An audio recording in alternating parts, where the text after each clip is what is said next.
feel cream cheese frosting can get tricky if you don't get the proportions right.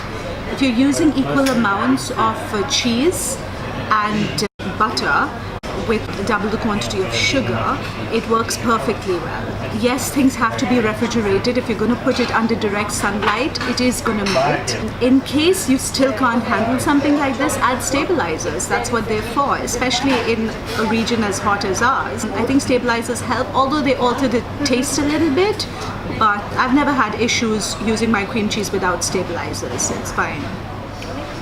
Well, I usually use gelatin leaves instead of powder because I just feel they work better. Add them to cold water.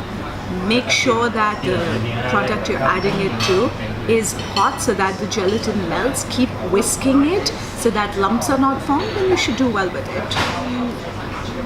Tiramisu without raw eggs would work well if you're adding cream to it.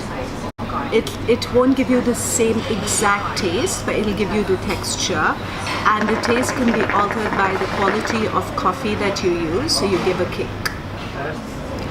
I usually use olive oil because liquor is not permitted in this region, so olive oil does the work for me. You can't really avoid that by any ingredients that you add except the baking soda and the baking powder. Don't swap those, make sure you're adding the right quantity. When you double a recipe, it doesn't mean that you double the quantity of baking powder or baking soda. You leverage it and you can test and try that. But other than that, make sure that the conditions that you're baking in are proper.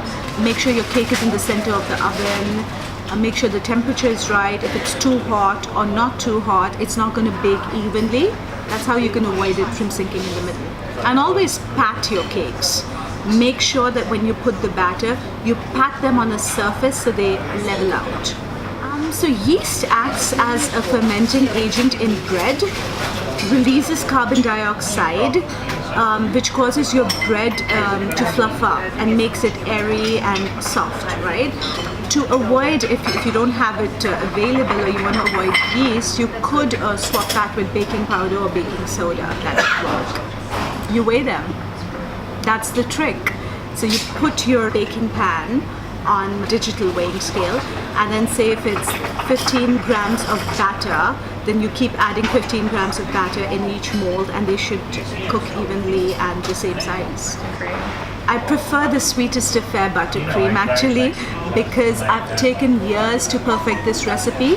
Honestly, it's a blend of the two. I have altered the quantities, the proportions, and kind of gotten it to that perfect texture where it's non-crusty, not too sweet, holds up, and can be used as a filling, can be used as a topping, or can be used to dirty ice cakes, and it does perfectly well, even if I'm not ganashing the cakes.